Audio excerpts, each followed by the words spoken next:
மேடைக்கு மேடை என்னை வச்சு செய்கிறதுல அவ்வளோ சந்தோஷம் பிள்ளைக்கு. அதான் நல்லா தானே போயிட்டுருக்கு, ஏன் அரசியல் இழுக்கிற? நடிகன்னு சொல்லிட்டு போ. இப்போதான் அவங்க ஹீரோ சொன்னார், விட்டா டைரக்டர்கள்லாம் நடிப்பாங்க, ப்ரொடியூசர்கள் நடிப்பாங்க அப்படி. அவர் ஏற்கனவே டென்ஷன் இருக்கிறார், அடுத்த படம் நம்மளுக்கு கிடைக்குமா கிடைக்காது. அவர் அவ்வளவு மனசுக்குள்ளே வெதும்பி சொல்லிட்டு போயிருக்காரு இல்லை, ஒரு பயம்தான் அவனுக்கு. அடுத்த படத்தில் முருகனே நடிச்சிருவாரோ, நம்மளை கூப்பிட மாட்டார். அந்த கவலைப்படாத, நீ நல்லா தான் நடிச்சிருக்க. உங்கள் மற்ற படங்கள் பார்க்கல, ஆனால் இதில் எப்படி அந்த சந்திலையும் அத்தனை முத்தம் கொடுக்க முடியுது உன்னால? இதெல்லாம் விவரமாக பண்ணுறீங்கப்பா. நான் மிஸ் பண்ணிட்டேன் அந்த காலத்தில், அப்போவே நடிச்சிருக்கணும்.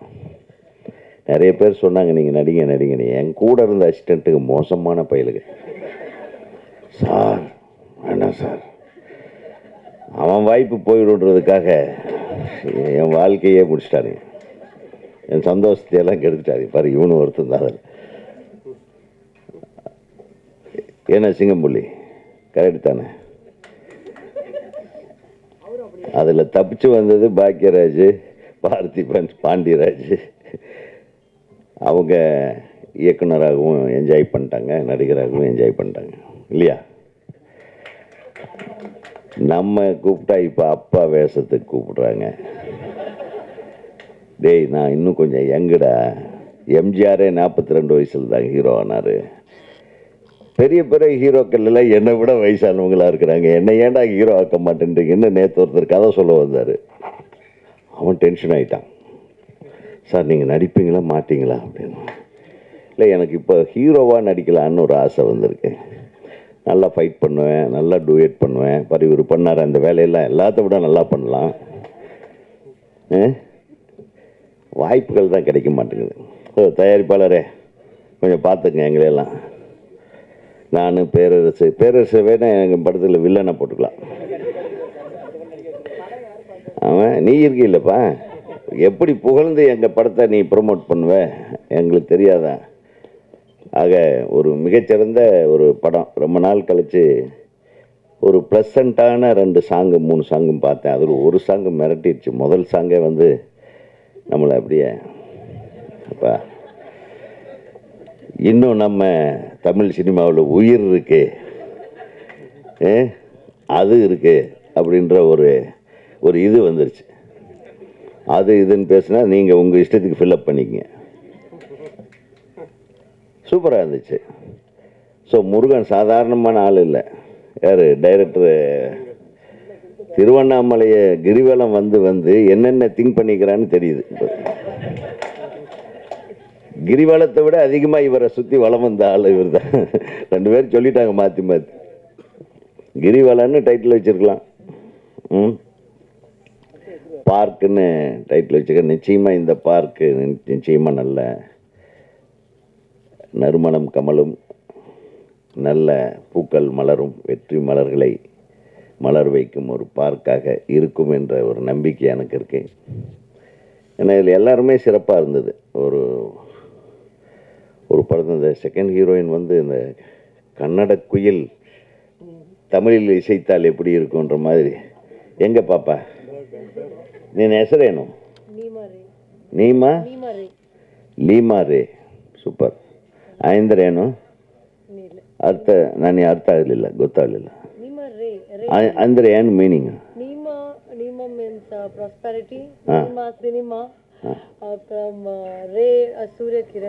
அப்பா எவ்வளோ விஷயம் வச்சிருக்கு பாருங்க. சரி, ரொம்ப ரொம்ப சந்தோஷமாக இருந்தேன். இந்த பிள்ளை தனக்கு தெரிந்த தமிழில் அழகா பயம் இல்லாமல், எங்களை தமிழ் பேசி யாராலும் கொள்ள முடியாது அப்படின்றத நிரூபிச்சிருக்காங்க. நீங்கள் பேசுகிற தமிழ் எங்களுக்கு இனிமையாக இருந்தது, கொஞ்சம் தமிழாக இருந்தது. அதனால் அது வேண்டாம், நம்ம அடுத்த கட்ட அரசியலுக்கு திருப்பி போயிடுவோம். நம்ம அம்மா சொன்ன மாதிரி ஒரு படத்தில் இந்த அமைச்சராக நடித்தேன் பார்த்தீங்களா, கருடனில். தெரியாதனமாக அது எனக்கு ஒரு நல்ல பேர் வந்துருச்சு. இதுதான் சமயம்னு இன்னொரு டைரக்டர், எங்கள் சங்கத்தோட துணைத் தலைவர், இணை செயலாளர், அவர் கூப்பிட்டு என்ன சிஎம் ஆக்கிட்டார். ஏய், போன படம் தான் மினிஸ்டர், அடுத்த படத்துலேயே சிஎம்மா. ஸோ அதை வச்சு அவங்க கலாட்டா பண்ணுறாங்க. ஸோ இந்த மாதிரி எப்போ சினிமாவில் இப்படி ஒரு வியாதி இருக்குது தெரியுமா? ஒருத்தர் மினிஸ்டராவோ இதாவோ நடித்தா அடுத்தது எம்எல்ஏ, இதே வேலையாக போயிடும் நம்மளுக்கு. ஸோ அதை மாற்றுங்க. நீங்கள் எல்லாம் சொல்லி அடுத்தடுத்து எனக்கு வேறு மாதிரி கேரக்டர்களை வாங்கி கொடுங்க என்னுடைய பத்திரிகை நண்பர்கள். அப்புறம் ஹீரோயினை பார்த்த உடனே உண்மையுமே நல்ல லட்டு மாதிரி, ஒரு லட்டே வந்து டான்ஸ் ஆடுற மாதிரி இருந்தது. ரொம்ப அழகாக பண்ணியிருந்தீங்க. ரொம்ப பியூட்டிஃபுல் எக்ஸ்ப்ரெஷன். அந்த காதல் மொழிகள் விழிகளில் பேசுவதாகட்டும், இவருடைய வரிகள், இந்த இந்த நம்ம கவிஞர் ராசு, அவர் இந்த முதல்லேருந்தே இந்த பொண்ணை பார்த்துட்டே இருந்திருப்பார் போல் இருக்கு. அவர் பாட்டு எழுதுக்குன்னு ஒரு இன்ஸ்பிரேஷன் இருக்கணும், இல்லைன்னா எழுத முடியாது. இவர் பயங்கரமான ஆளாக இருக்கார். அப்படியும் எழுதியிருக்காரு. இன்ஸ்டாகிராம் ரேஞ்சில் ஆரம்பித்து இதில் வந்து நீ நடந்த இந்த ஃபஸ்ட்டு பல்லவி ஃபஸ்ட் லைனே நல்லா தான். மண்ணெல்லாம் பொண்ணாகும், ஆத்தவர்மா நீ நடந்த மண்ணெல்லாம் பொண்ணாகும். பாருங்க, விட்டா இப்போவே எழுதிடுவோம். ஆக மொத்தம் எங்களுக்கெல்லாம் வந்து ஆப்பு வச்சிட்டிங்க. அப்பப்போ ஒவ்வொருத்தர் கூப்பிட்டுட்ருக்காங்க. என்ன வேலை கொஞ்ச நாளில் நிறைய பேர் எனக்கு பாட்டு எழுத கூப்பிட்றாங்க. சுச்சுவேஷன் சொல்ல போனால் ஐட்டம் சாங் சார், நேற்று தான்ப்பா ஒன்று எழுதுனேன், திருப்பி அதே மேட்ரு எப்படிடா எழுதுறது? ஸோ இப்போது அந்த ராவாலி சாங் வந்த கடைசியில் இப்போ நம்ம அரண்மனையில் ஒரு பாட்டு வந்ததில்ல, அவங்க கொலை கொள்ளையா மந்திரிக்காவா, இதெல்லாம் வந்த கடைசியில் எல்லாமே அந்த மாதிரி பாட்டு கேட்குறாங்க. நல்ல விஷயம். தமிழ் சமுதாயம் இந்த மாதிரி பாடல்களை கேட்டு உறங்கி கொண்டிருக்கும் இளம் உள்ளங்கள் எல்லாம் நல்ல சந்தோஷமாக குதூகலிக்கும்படியான ஒரு விஷயத்தை இந்த படத்திலும் செய்திருக்கும் என் அன்பு தம்பி முருகனுக்கு வாழ்த்துக்கள். ஏன்னா அது தேவை இன்னைக்கு. ஏன்னா முதல்ல அன்பு செலியன் வேறு அது சத்தம் போட்டு சொல்லிவிட்டார், 400 கோடியிலெல்லாம் படம் எடுத்து என்னங்க ஐயா பண்ணுறீங்க அப்படின்னு. அதெல்லாம் 400 கோடிக்கும் படம் எடுக்கலாம், 4 கோடிக்கும் படம் எடுக்கலாம், 40 கோடிக்கும் படம் எடுக்கலாம். வெற்றி பெறுவதற்கு அந்த படத்தில் என்ன இருக்கணுமோ அது இருந்தால் மட்டும்தான் வெற்றி பெறும். வேறு எந்த விஷயம் இருந்தாலும் வெற்றி பெறும். வெற்றி பெற வேண்டும் என்றால் அது எப்படி சொல்லணுமோ அந்த மாதிரி ஒரு டைரக்டர் சொல்லணும், எப்படி நடிக்கணுமோ அந்த மாதிரி நடிகன் நடிக்கணும். ஒரு திரைக்கதை, கதையை விட இன்றைக்கி திரைக்கதை தான், இன்றைக்கி இல்லை என்றைக்குமே திரைக்கதை தான் முக்கியம். திரைக்கதையை வடிவமைக்கிற முழு பொறுப்புமே இயக்குனர்கிட்ட தான் இருக்கு. அதாவது ஒளிப்பதிவு ரொம்ப நல்லா பண்ணியிருந்தார். கேமராமேனுக்கு வாழ்த்துக்கள். உண்மையிலும் அவர் வேலை செய்ய தான் தெரியும், பேசலாம் தெரியாதுன்ட்டு காட்டிட்டு போயிட்டார். கரெக்டாக 10 வார்த்தை இப்படி எண்ணி பேசுனியா, விவரமான ஆளியா நீ. அதே மாதிரி எடிட்டருக்கு வாழ்த்துக்கள். எல்லாரும் இது சிங்கம்புலி என்ன மேட்ரு கரெக்ட் பண்ணிகிட்ருக்க, ஹீரோயின் பக்கத்தில் உட்கார்ந்ததுலேருந்து நெளியறிய. ஆமாம், மகாராஜாவுக்கு பின்னாடி இருந்தாலும் நம்பி பக்கத்தில் எவரும் உட்காந்து வைக்க மாட்டான். எங்கேயும் ஸ்கூட்டரில் கூட பின்னாடி உட்காந்து வச்சிடக்கூடாது, ஜாக்கிரதையாக இருக்கணும் போல. ஆக ஹீரோ மிக சிறப்பாக பண்ணியிருந்தீங்க தம்பி, அழகாக இருந்தீங்க. ஒரு ரொம்ப நாளைக்கு பின்னாடி ஒரு அழகான ஹீரோ ஒருத்தர் வந்துக்கிட்டு இருக்காரு. நிச்சயமாக உங்களுடைய ஹோம் ஒர்க் நல்லா பண்ணுங்க.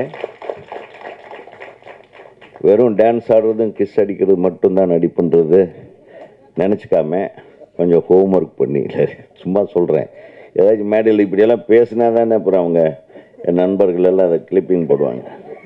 இல்லைன்னா அது நான் பேசினாவே இவங்களுக்கு ஒரு பெரிய சிக்கல் என்ன எழுதுனேன், என்னை ஏதாச்சும் வச்சு செஞ்சுட்டே இருப்பாங்க. அது என் தம்பிக என் பிரதர்ஸ் பண்ணாமல் வேறு யார் பண்ணிட்டு. ஆனால் நீங்கள் கொஞ்சம் கிஸ் அடிக்கிறத குறைச்சிக்கிட்டு கரெக்டாக நடித்து நல்ல பேரோட வரணும். இது நல்லா இருக்குது, சிறப்பாக இருக்குது. இந்த பார்க்கோட கதையை வந்து அழகாக கதையை போட்டு ஓப்பனாக சொல்லிட்டாப்புல. ஒரு தைரியம் தான். ஏன்னா யார் ஒருத்தன் கதையை ஓப்பனாக சொல்கிறானோ அவனுக்கு அந்த ப்ராடக்ட் மேலே நம்பிக்கை இருக்குன்னு அர்த்தம். இல்லைன்னா அது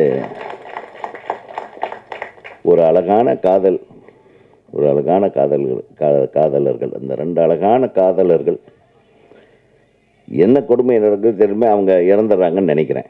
நானாக கெஸ் பண்ணுற கதையை நீ சொல்லது. அந்த பார்க்கில் அவங்க இறக்குறாங்கன்னு நினைக்கிறேன். அப்புறம் இந்த பார்க்கில் யார் யார் கொண்டானுங்க, யார் யார் என்னென்ன பண்ணாங்க, அவங்கள இதுங்க என்னென்ன பண்ணுறாங்க, இவங்க பேயா வந்து அப்படின்றது தான் கதையாக இருக்கணும். அப்படி இருந்தால் ஓகே, அப்படி இல்லாமல் இருந்தாலும் ஓகே. நீ ஏதோ வித்தியாசமாக சொல்லு. அதை மிகச்சிறப்பாக இருந்தது. எல்லா காட்சிகளுமே ட்ரெய்லரில் பார்த்த ஒவ்வொரு விஷயமுமே வித்தியாசமாக இருந்தது. அது மாதிரி எந்த ஒரு விஷயத்தை அழகாக எடுத்துக்கிட்டு அதை அழகாக பண்ணுறதுக்காக மெனக்கெட்டிருக்கீங்க. ஒரு தயாரிப்பாளர் வந்து அத்தனை தொழில்நுட்ப கலைஞர்களையும், அத்தனை நடிகர் நடிகைகளையும், அத்தனை பேரையும் பாராட்டின ஒரே மேடை இதாக தான் இருக்குன்னு நினைக்கிறேன். ஏன்னா அவ்வளவு பொறுமையாக. அப்புறம் தான் ஏன்டா பாராட்டினாருன்னா, தம்பியை போட்டு உடச்சிட்டார். காலையில் 5 மணிக்கே எழுந்திரிச்சு எல்லாத்தையும் எழுப்பி விடுற வேலையிலேருந்து ஒரு ப்ரொடியூசர் ஒழுக்கமாக படம் பண்ணியிருக்காரு. ஒரு 5 நிமிஷம் கூட யாரையும் வேறு மாதிரி திங்க் பண்ண விடல, படத்தை தவிர. ஸோ ஒரு தயாரிப்பாளர் எப்படி இருக்கணும், அதுவும் ஒரு புது தயாரிப்பாளர் எப்படி இருக்கணுங்கிறதுக்கு உதாரணமாக நம்ம தயாரிப்பாளர் செயல்பட்டிருக்கிறார். அவருக்கு எனது மனமார்ந்த வாழ்த்துக்கள். இந்த படத்தை நம்பி இந்த படத்தை நிச்சயமாக நல்ல பாடல்கள், இதுக்கு நல்ல வரவேற்பு வரும்னு இந்த இசை வெளியீட்டை உரிமையை வாங்கியிருக்கிற அவர் சாரு, ட்ராக் மியூசிக்கு அவர் சார் நிறைய படம் பண்ணியிருக்காங்க. அதான்.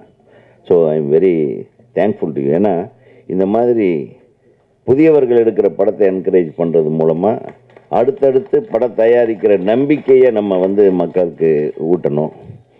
அப்புறம் சொன்னாங்க நிறைய பேர் பார்த்தீங்கன்னா, இப்போ இங்கே இருக்கிறவங்க யாருமே, பெரும்பாலானவங்க இந்த பத்திரிகையாளர்கள் தவிர யாருமே நாங்கள் இந்த 400 கோடி படத்துக்கு ஃபங்க்ஷனுக்கெல்லாம் எங்களை கூப்பிட மாட்டாங்க. நம்ம அந்த கேட்டகரியிலேயே கிடையாது. நாங்கள்லாம் இல்லை மாற்றுவோம்ன்றது இல்லை சார். மாறுவது வந்து இயற்கை, மாற்றம் என்பது இயற்கை. இப்போ நம்மெல்லாம் வந்து சாதாரணமாக நம்ம 2 கோடியில் படம் எடுத்தோம், 1.5 கோடியில் எடுத்த படம் கிழக்கு வாசல், 2.5 கோடியில் எடுத்தது சின்ன கவுண்டர், 4 கோடியில் எடுத்தது எஜமான், அவ்வளோதான். அப்போ இருந்த காலகட்டம் அது. அப்போ அது பெரிய பட்ஜெட்டுன்னு கூட நினச்சிருந்துருக்கலாம். பட் அதையெல்லாம் குறை சொல்ல முடியாது. பட் பொதுவாகவே நாங்கள் என்னென்னா, இந்த மேடையை பொறுத்தவரையிலும், இந்த இடத்த பொறுத்தவரையிலும் எளிமையாக ரொம்ப கஷ்டப்பட்டு ஒரு இந்த திரைத்துறையில் ஏதாச்சும் சாதிக்கணும்னு வழி தெரியாமையோ வழி தெரிஞ்சோ வந்த கடைசியில் கொஞ்சம் மாட்டிக்கிட்டோ வந்த கடைசியில் சுகமாகவும் இது பிரசவம் இருக்குது பாருங்கள், ஒரு படத்தை ரிலீஸ் பண்ணுறது, அது சுகப்பிரசவமாகவும் இருக்கும், சிசேரியனாகவும் இருக்கும், அப்புறம் பேபி சர்வைவ்டு, மதர் டெட்டு அப்படியும் இருக்கும். சிலது மதர் டெட் இல்லை, பேபி சர்வைவ்டு இருக்கும். இந்த மாதிரி நிறைய விஷயங்கள் இந்த ஒரு ரிலீஸ்ன்றதில் அவ்வளவு கொடுமைகள் இருக்குது. அந்த கொடுமைகள் எல்லாம் தாண்டி ஒரு படம் வெளியாகுதுன்னா அது பெரிய படங்களுக்கு இன்றைக்கி ஈஸியாகிடுது, சின்ன படங்களுக்கு கேள்விக்குறியாக இருக்குது.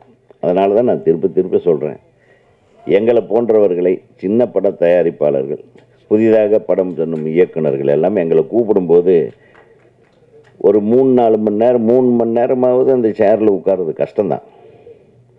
ஆனால் எங்கள் பத்திரிகையாளர்களை கம்பேர் பண்ணால் நம்ம பெட்டரு. அவங்க காலையில் ஒரு 3 மணி நேரம், மத்தியானம் ஒரு 3 மணி நேரம், சாயந்தரம் ஒரு 3 மணி நேரம் உட்கார்றாங்க பாருங்கள். அதை விட நம்மளுக்கு என்ன வேலை?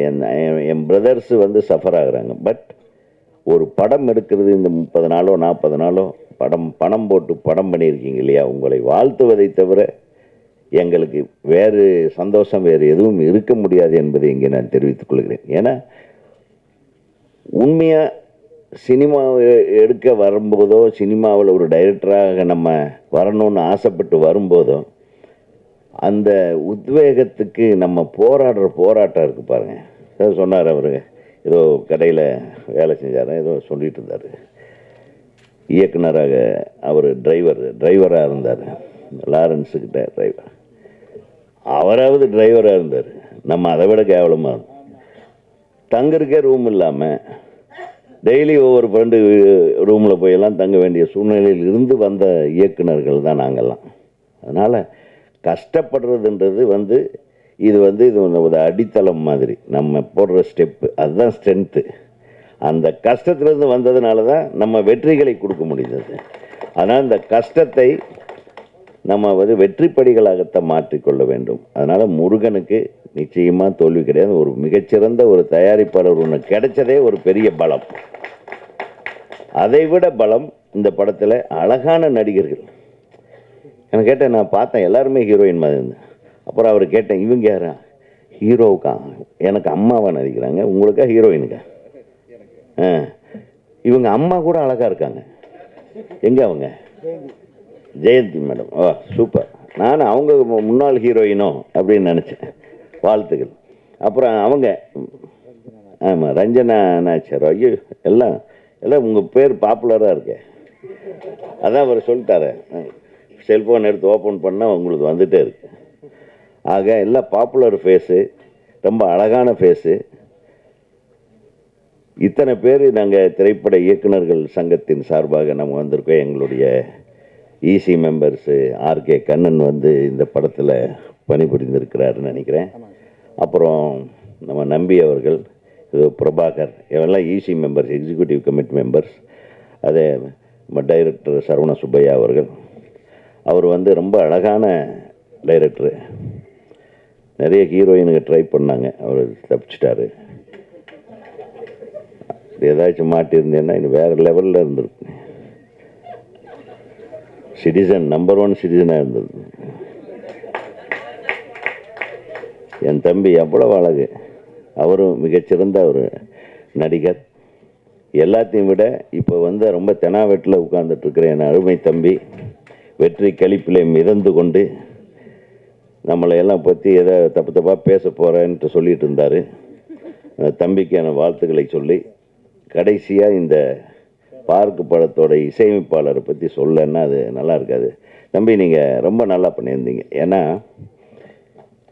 இசையை தரமாக செய்திருக்குது. எல்லா பாடல்களுமே கேட்கும்படியாக அழகாக, பிஜிஎம் ஆகட்டும். ஒரு பாடல் சிறந்த பாடலாக இருக்கணும்னா முதல்ல அந்த பாடல் வரிகள் கேட்கணும். ரெண்டாவது அந்த சிச்சுவேஷனோட இயல்பாக மேட்ச் ஆகுது. இது யதார்த்தமான பாடல்கள். ஒரு காலத்தில் இந்த 2 பாட்டும் எனக்கு கொஞ்சம் ராஜா சாரோட ஃபீல் இருந்தது.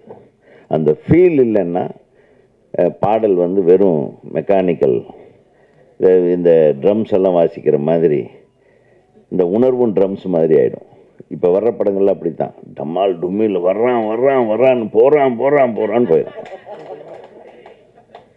என்ன, அதனால தான் இன்றைக்கி நம்ம ஏதாச்சும் திடீர்னு பக்கத்தில் ஒரு 4 மூணை மரவாத நின்னடா நம்ம பாட்டு வருதுன்னு பார்த்தா அவன் செல்ஃபோனில் வந்துட்டுருக்கு. நம்மளை சுற்றி இந்த தொல்லைகள், நம்ம எழுதின பாட்டே வந்துட்டுருக்கும் பாருங்கள். எவ்வளோ சந்தோஷமாக இருக்குது தெரியுமா?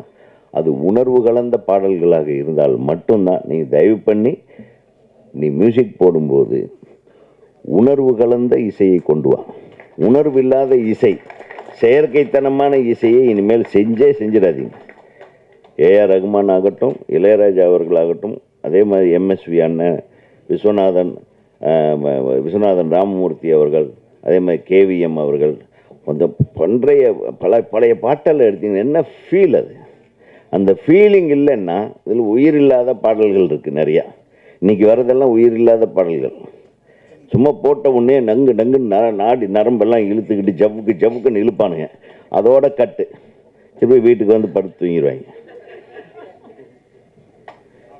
அதனால் ஒரு மனித உணர்வுகளுக்கு உண்டான இசையை அது கொடுத்தாதான் அதில் வரிகள் அழகாக விழும். ஒரு நல்ல டியூனுக்கு தான் நல்ல வரிகள் எழுத முடியும். அதனால் தப்பிட்டீங்க கவிஞரை. ஒரு நல்ல மியூசிக் டைரக்டர்னால நீங்கள் தப்புனீங்க, ஆனால் புகுந்து விளையாடிட்டீங்க. வீட்டில் எல்லாம் கேட்டாங்களா? இல்லை கசகசான்னு கொஞ்சம் எழுதியிருந்தீங்களா, அதனால் கேட்டேன்.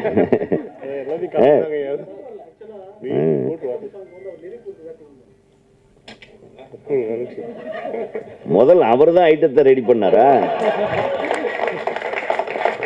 இவர் பண்ண ஐட்டத்துக்கு அவர் வெயிட் கொடுத்துருக்காரு பாருங்க. அப்புறம் அந்த ஐட்டத்தை யாரு செலக்ட் பண்ணாங்க? அது டைரக்டரா, ப்ரொடியூசர்? காலங்காத்தால் 5 மணிலேருந்து இதுதான் வேலையா உங்களுக்கு? ஆக மிக சிறப்பாக ஒத்துமையாக எல்லா விஷயத்திலையும் ஒன்று சேர்ந்து எல்லாம் வேலை செஞ்சுருக்கீங்கன்னு தெரியுது. தமிழ்நாடு திரைப்பட இயக்குநர்கள் சங்கத்தின் சார்பாக உங்களுக்கும் இயக்குனருக்கும் அனைத்து தொழில்நுட்ப கலைஞர்களுக்கும் அனைத்து உதவி இயக்குநர்களுக்கும் அனைத்து நடிகர் நடிகைகளுக்கும் தமிழ்நாடு திரைப்பட இயக்குனர் சங்கத்தின் சார்பாக எனது மனமார்ந்த வாழ்த்துக்களை தெரிவித்து விடைபெறுகிறேன். நன்றி.